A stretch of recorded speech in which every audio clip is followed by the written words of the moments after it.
Hello students, welcome to Evolution Classes. इस video में biology के जितने भी सेल डिवीजन टॉपिक से जितने भी इंपॉर्टेंट क्वेश्चंस हैं वो सारी क्वेश्चंस हम यहाँ पे डिस्कस करने वाले हैं। ये सेशन उन सभी के लिए बेनिफिशियल रहेगा जो कि पीजीटी, टीजीटी या पीसीएस, यूपी पीसीएस या एलटी ग्रेड के लिए प्रिपेयर कर रहे हैं। तो स्टार्ट करते हैं हम लोग क्वेश्चन नंबर फर्स्ट से। 109 क्वेश्चन है। इससे पहले के जितने भी क्वेश्चंस हैं जो अलग अलग टॉपिक से थे उन सबका लिंक मैं आपको डिस्क्रिप्शन में दे दूंगी। चलिए तो स्टार्ट करते हैं। क्वेश्चन नंबर 9 है, असर्शन रीजन क्वेश्चन है। इसमें बोला गया कि haploidy was normal situation for all organism before origin of sex. Sex के ओरिजिन से पहले हैप्लॉइडी नॉर्मल सिचुएशन थी सभी ऑर्गेनिज्म के लिए। बिल्कुल ठीक बात है, लेकिन असर्शन रीजन, ये असर्शन था, इसका रीज़न क्या है कि origin of sex takes place with the alternation of generation in life cycle of organism introducing meiosis. तो ये बिल्कुल करेक्ट ऑप्शन है, ये रीज़न भी बिल्कुल करेक्ट है। इसका मतलब ये है कि सेक्स के ओरिजिन किसके दौरान देखा गया, किसके साथ देखने को मिला, ऑल्टरनेशन ऑफ जनरेशन के साथ। ठीक है, लाइफ साइकिल, किसी भी ऑर्गेनिज्म की लाइफ साइकिल में जो ऑल्टरनेशन ऑफ जनरेशन होता है, sexual reproduction, then asexual, then sexual, then asexual, तो ये जो ऑल्टरनेशन ऑफ जनरेशन होता है उसकी वजह से ओरिजिन ऑफ सेक्स मियोसिस के इंट्रोड्यूस होने की वजह से देखने को मिला। ठीक है, तो इसका जो रीज़न है ये बिल्कुल करेक्ट है। तो इसका जो राइट ऑप्शन होगा वो होगा both A and R true. R is the correct explanation of A, तो इसका राइट ऑप्शन होगा ए। क्वेश्चन नंबर 110 देखिए। क्वेश्चन नंबर 110 है कि मैच द लिस्ट 1 और 2, select the correct answer using codes given below. तो देखिए ए में क्या दिया गया है, इसमें बोला गया है कि हेलिक्स टाइप ए, बी, सी और जेड, ये ए डीएनए, बी डीएनए, सी डीएनए और जेड डीएनए। तो इसमें पूछा गया है कि किसके साथ ये, मतलब कितने बेस पेयर्स होंगे पर टर्न। ए डीएनए में कितने बेस पेयर्स होते हैं एक टर्न में, बी में कितने होते हैं, सी में कितने होते हैं और डी में कितने होते हैं। तो देखो, अगर हम ए की बात करते हैं तो ए में होते हैं 11, ए में होते हैं 11, ठीक है। और अगर हम बी की बात करते हैं तो बी में होते हैं 10। सी की अगर बात करते हैं तो सी में होते हैं 1, मतलब 9.33। और जेड की अगर हम बात करते हैं तो जेड में होते हैं 12। तो ये आप लोग को याद रहना चाहिए कि ए डीएनए में 11 होते हैं, बी डीएनए में 10 होते हैं, सी डीएनए में 9.33 होते हैं और जेड डीएनए में 12 टर्न होते हैं। वैल्यूज अप्रॉक्स मतलब लगभग ऑलमोस्ट सारी ही इक्वल में जाती हैं, लेकिन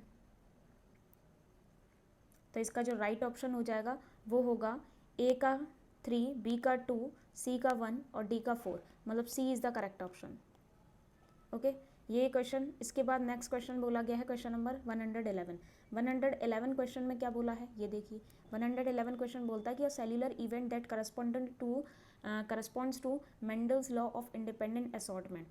इंडिपेंडेंट असॉर्टमेंट के अकॉर्डिंग इन्होंने बोला है कि ऐसा ही सेल्यूलर इवेंट्स में कहाँ होता है, मतलब जब सेल डिवीजन होता है तो इंडिपेंडेंट असॉर्टमेंट जो लॉ दिया था मेंडल ने, उसी के हिसाब से इनमें से कौन सा इवेंट है जो कि काम करता है। तो एनाफेज है, एनाफेज 2 है, एंड मेटाफेज फर्स्ट है या मेटाफेज 2 है। तो देखो, ये जो एनाफेज और मेटाफेज 2 है तो ये तो हो ही नहीं सकते, क्योंकि ये सेक्सुअल रिप्रोडक्शन की बात थी, मतलब मियोसिस के फर्स्ट पार्ट में ही हो सकते हैं, वही होता है रिडक्शन डिवीजन। अब बात आती है एनाफेज या मेटाफेज, तो इसका जो राइट ऑप्शन होगा वो होगा मेटाफेज।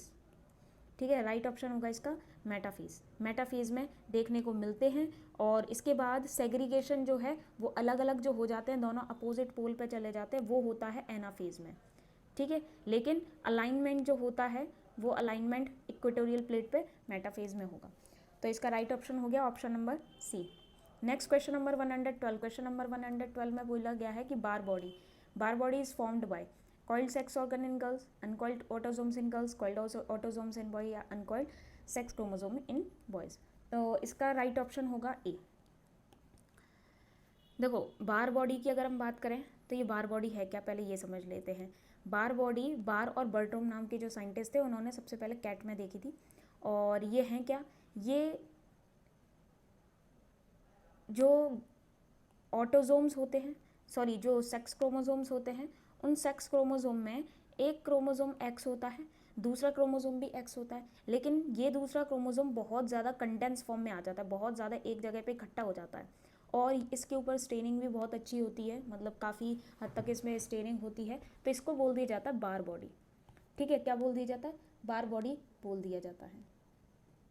चलिए, तो ले और दूसरी चीज़ क्या है कि ये गर्ल्स में मिलेगा, क्योंकि गर्ल्स में ही डबल एक्स होते हैं सेक्स क्रोमोसोम, तो उनमें ही देखने को मिलता है। तो ये इसका राइट आंसर था। उसके बाद क्वेश्चन नंबर 113 में क्या बोला है? 113 में बोला है कि in humans during cell cycle जीवन phase last for about. Humans में सेल साइकिल के दौरान जो जीवन फेज होता है, इंटरफेज का सबसे बड़ा फेज होता है जीवन फेज, ये फेज कितने समय के अंदर खत्म हो जाता है? तो ये फेज हो जाता है 10 आवर्स के अंदर कंप्लीट। 10 आवर्स के अंदर ये फेज जो है कंप्लीट हो जाता है। इसका आपको एक ये सेल साइकिल का दिया हुआ है, ये बहुत इंपॉर्टेंट है, जो कि आप लोग को याद रहना चाहिए। जीवन फेज की अगर बात करते हैं तो 10 घंटे में जीवन फेज कंप्लीट हो जाता है। ठीक है, उसके बाद 8 घंटे में एस फेज होता है। एस फेज जो होता है जिसमें डीएनए रिप्लिकेशन होगा, वो 8 घंटे तक चलता है। और बचे 5 घंटे, 5 घंटे अगर हम बात करें तो ये 5 घंटे G2 फेज चलता है। माइटोसिस तो सिर्फ और सिर्फ अगर देखा जाए माइटोसिस या एम फेज, मियोसिस भी हो सकती है, माइटोसिस भी हो सकती है, ये जो है ये सिर्फ और सिर्फ 1 घंटे चलती है।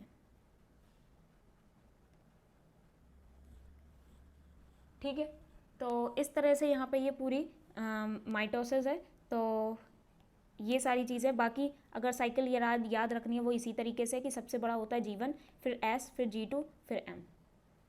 ठीक है, चलिए उसके बाद क्वेश्चन नंबर 114 क्वेश्चन बोलता है कि DNA replicates during G1 phase, G2 phase, S phase, G0 phase. DNA replication किस दौरान होता है? तो अभी मैंने बताया कि S फेज जो होता है उस दौरान डीएनए रेप्लिकेशन और डुप्लीकेशन बातें की है, वो होता है S फेज के दौरान, इसीलिए इसको सिंथेसिस फेज बोला जाता है।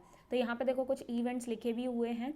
G1 फेज में आरएनए और जितनी भी प्रोटीन बननी होती है वो बन जाती हैं। S फेज में डीएनए का डुप्लीकेशन होता है। और G2 फेज में क्या होता है?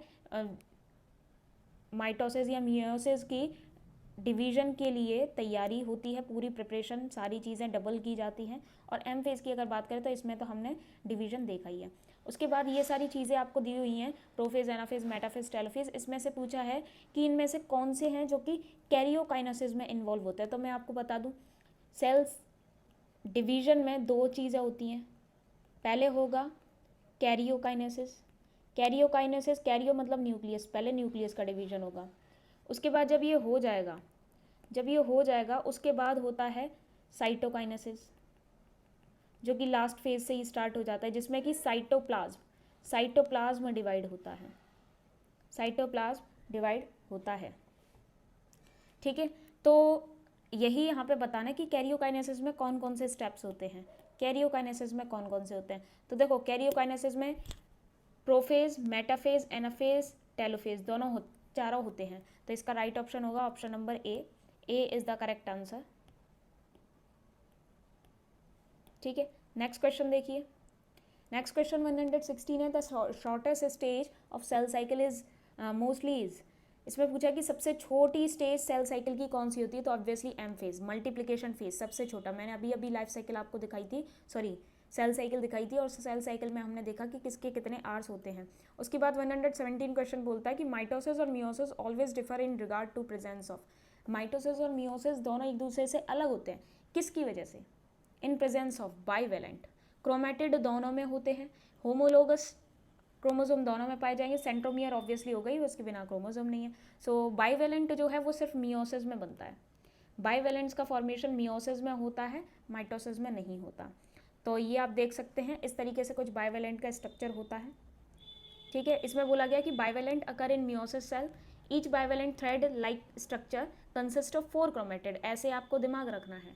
ठीक है, मतलब दिमाग में जो चीज़ें रखनी वो ऐसे रखनी है कि बाइवेलेंट मतलब 4 क्रोमेटिड होंगे। कितने होंगे? 4 क्रोमेटिड।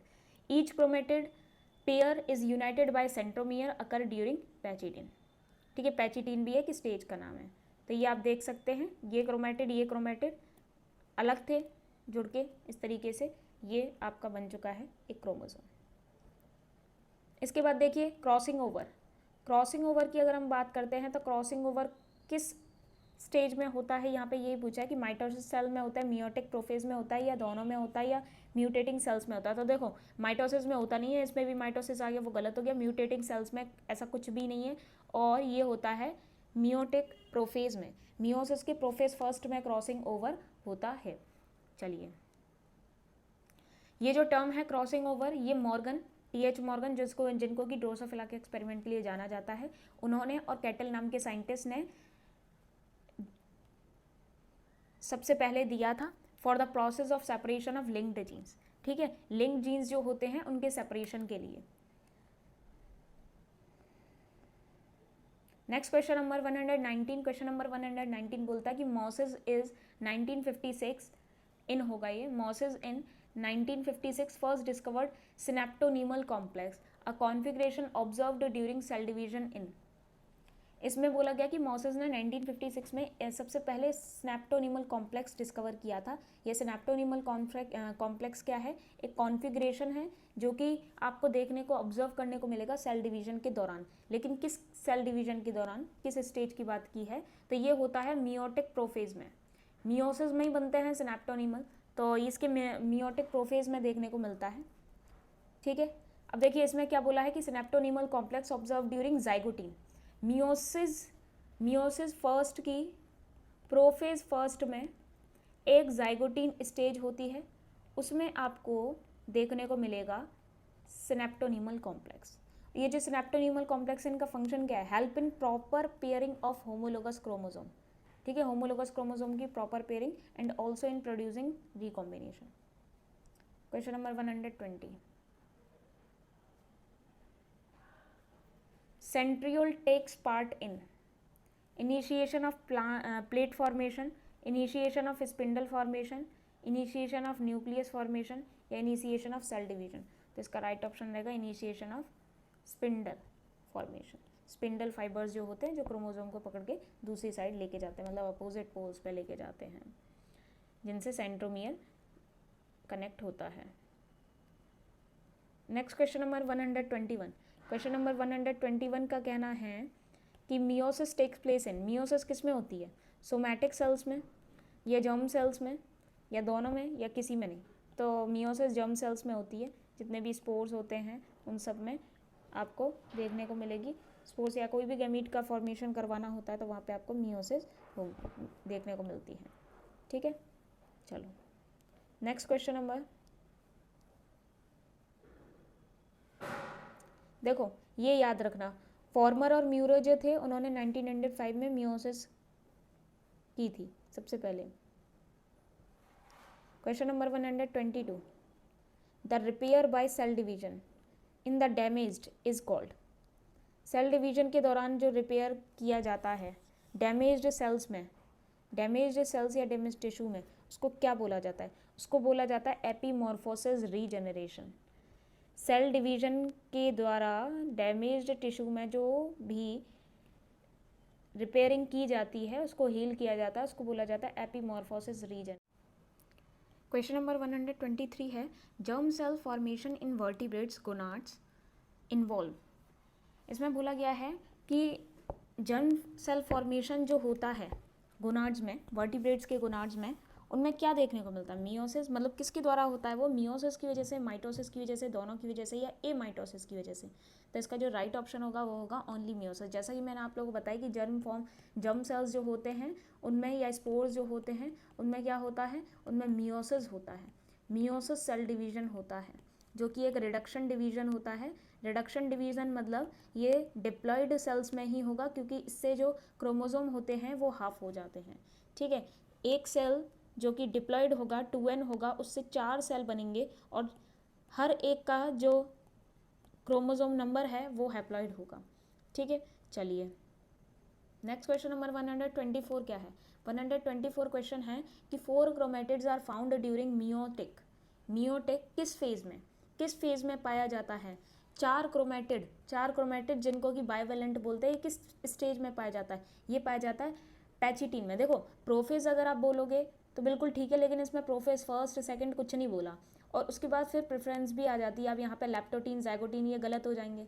ठीक है, वो स्टेजेस भी दिए हैं, तो ये बिल्कुल करेक्ट है पैचिटीन। प्रोफेज फर्स्ट की पैचिटीन स्टेज में 4 क्रोमेटिड जो हैं वो देखने को मिलते हैं। ठीक है। और क्या बना लेते हैं, दो क्रोमेटिड जब एक दूसरे के साथ जोड़ते हैं दो सेंट्रोमियर के द्वारा, तो वहाँ पर क्या बनता है, बाइवेलेंट बनता है क्रॉसिंग ओवर की वजह से। चलिए, सिनेप्टोनिमल कॉम्प्लेक्स जो हैं वो जाइगोटीन में पाए जाते हैं, ये आप लोगों को याद रखना है, ये क्वेश्चन भी हमने अभी अभी समझा था। उसके बाद क्वेश्चन नंबर 125 है कि the function of centromere is, centromere का फंक्शन एक्चुअल में होता क्या है। सेंट्रोमियर का फंक्शन होता है क्रोमोजोम के मूवमेंट करवाना, क्रोमोजोम के मूवमेंट में सेंट्रोमियर मदद करता है। चलिए नेक्स्ट क्वेश्चन देखिए 126 में बोला है कि reduction in chromosomes occur in, chromosomes में जो रिडक्शन होता है वो किस स्टेज में होता है, इसमें पूछा गया है। तो जो रिडक्शन इन क्रोमोजोम होता है वो एनाफेज में होता है। देखो मियोसिस में अभी प्रोफेज आया, मियोसिस में प्रोफेज फर्स्ट आया, लेकिन उसमें जितने क्रोमोजोम थे, ठीक है, उतने ही रहते हैं। प्रोफेज में, पूरे प्रोफेज में, ये सब प्रोफेज की स्टेज है, ये सब प्रोफेज की स्टेज है, तो इनमें जितने होते हैं उतने ही रहते हैं, कोई आधे नहीं होते। लेकिन एनाफेज में क्या होता है कि जो मेटाफेज प्लेट पे अलाइन होते हैं क्रोमोजोम, उनमें से आधे आधे क्रोमोजोम जो हैं वो अपोजिट पोल पे चले जाते हैं। तो इस तरीके से चलता है, इसीलिए इसका राइट ऑप्शन जो रहेगा वो रहेगा एनाफेज, इसका राइट ऑप्शन रहेगा एनाफेज, इनमें से कोई भी करेक्ट नहीं है। चलिए नेक्स्ट क्वेश्चन देखते हैं, क्वेश्चन नंबर 127 क्वेश्चन बोलता है कि in which stage of meiosis synapsis takes place, इनमें से किस स्टेज में, मियोसिस के किस स्टेज में सिनेप्सिस बनती है। देखो सबका एक चीज़ है, स्नेप्टोनिमल कॉम्प्लेक्स जाइगोटीन में, बाइवेलेंट पैचिटीन में। अब सिनेप्सिस किस में बनती हैं, सिनेप्सिस बनती हैं जाइगोटीन में ही। सिनेप्सिस एक इवेंट है जो कि आपको कब देखने को मिलेगा, जाइगोटीन स्टेज में देखने को मिलेगा, मियोसिस फर्स्ट के प्रोफेज फर्स्ट के जाइगोटीन स्टेज में। Synapses is side by side association of homologous paternal and maternal chromosome, homologous paternal और मैटरनल जो क्रोमोसोम होते हैं उनके साइड बाय साइड एसोसिएशन होता है, उसका एक तरीके से बोल सकते हो फिजिकली एसोसिएट होते हैं ये एक दूसरे के साथ, to exchange of genetic information exchange करने के लिए, ठीक है। पैटर्नल और मैटरनल जो क्रोमोसोम होंगे, होमोलोगस क्रोमोसोम, वो साइड बाय साइड एसोसिएट हो जाते हैं इसमें। इसके बाद नेक्स्ट क्वेश्चन बोला गया है, सेम है कि synaptonemal complex is observe during cell division in किस स्टेज में, किस में। तो देखो इसमें कहीं पर भी आपको प्रोफेज की स्टेज तो दी नहीं है, माइटोसिस और ये मियोसिस के मेटाफेज में बोला, तो ये भी गलत हो जाए। इसका राइट ऑप्शन रहेगा मियोसिस का प्रोफेज फर्स्ट, मतलब मियोटिक प्रोफेज, ठीक है। तो वो प्रेफरेंस के हिसाब से जो ऑप्शन आपको दिए जाएंगे उसके हिसाब से आप चलेंगे। नेक्स्ट क्वेश्चन नंबर 129 है कि मैक्रो न्यूक्लियस ऑफ पैरामीशियम, ये बहुत इंपॉर्टेंट क्वेश्चन है, बहुत इंपॉर्टेंट क्वेश्चन। जो पैरामीशियम का मैक्रो न्यूक्लियस होता है during binary fission divided by, किस सेल डिवीजन के द्वारा डिवाइड होता है, ठीक है। बाइनरी फिजन जब करता है उसका मैक्रो न्यूक्लियस तब, तो वो होता है मियोसिस के द्वारा। दो न्यूक्लियस होता है पैरामीशियम में, एक माइक्रो होता है दूसरा मैक्रो होता है, ठीक है। तो इसमें दिया गया है, इस डिस्क्रिप्शन को आप पढ़ सकते हैं। देखो यहाँ पे बता भी गया है कि जो मैक्रो न्यूक्लियस होता है वो अर्धसूची विभाजन मतलब मियोसिस करता है, वहीं पे माइक्रो जो होता है वो माइटोसिस करता है, माइटोसिस करता है। नेक्स्ट क्वेश्चन 130 बोलता है कि during meiosis, this is meiosis, during meiosis chiasma are observed at the Pachitine stage. Presence of one chiasma reduces possibility of another occurring in near vicinity. This phenomenon is called, मतलब ये है कि meiosis के दौरान जो chiasma observe किए जाते हैं पैचिटीन स्टेज में, ठीक है। chiasma का फॉर्मेशन किस स्टेज में होता है, मियोसिस के प्रोफेज फर्स्ट के पैचिटीन स्टेज में। इसमें अगर एक chiasma प्रेजेंट है तो आसपास और chiasma प्रेजेंट होने की जो पॉसिबिलिटी होती है वो कम हो जाती है। तो इस फेनोमेनन को क्या बोला जाता है, इस फेनोमेनन को बोला जाता है इंटरफेरेंस, इसको बोला जाता है इंटरफेरेंस, ठीक है, इंटरफेरेंस बोला जाता है इसको। नेक्स्ट क्वेश्चन देखिए, नेक्स्ट क्वेश्चन में बोला गया है 131 में कि kinetochores assemble on each chromosome during, जैसे कि आपने देखा होगा कि ये सेंट्रोमियर है, ये क्रोमोसोम है, ठीक है। इसमें काइनेटोकोर असेंबल होते हैं यहाँ पर साइड में इस तरीके से। तो ये काइनेटोकोर किस स्टेज के द्वारा फॉर्म होते हैं, असेंबल होते हैं, वो यहाँ पर पूछा गया है। तो ये होते हैं अर्ली प्रोफेज में असेंबल होते हैं ये। नेक्स्ट क्वेश्चन नंबर 132 में बोला गया कि in meiotic division pairing of homologous chromosome takes place in, meiotic division में मतलब मियोसिस में होमोलोगस क्रोमोसोम की जो पेयरिंग होती है वो किस स्टेज में होती है, वो होती है जाइगोटीन स्टेज में। किस में होगी? जाइगोटीन स्टेज में होगी। ठीक है, नेक्स्ट क्वेश्चन नंबर, ये इसका डिस्क्रिप्शन है, अगर आप देखना चाहें, इसको पढ़ना चाहें तो पढ़ सकते हैं। ठीक है, चलिए नेक्स्ट क्वेश्चन देखते हैं। नेक्स्ट क्वेश्चन है 133। इसमें बोला गया है कि in which stage of mitotic division chromosomes lose their identity, किस स्टेज में, माइटोसिस के किस स्टेज में क्रोमोसोम अपनी आइडेंटिटी को लूज कर देते हैं, ये पूछा गया। तो ये लूज करते हैं प्रोफेज में, प्रोफेज में।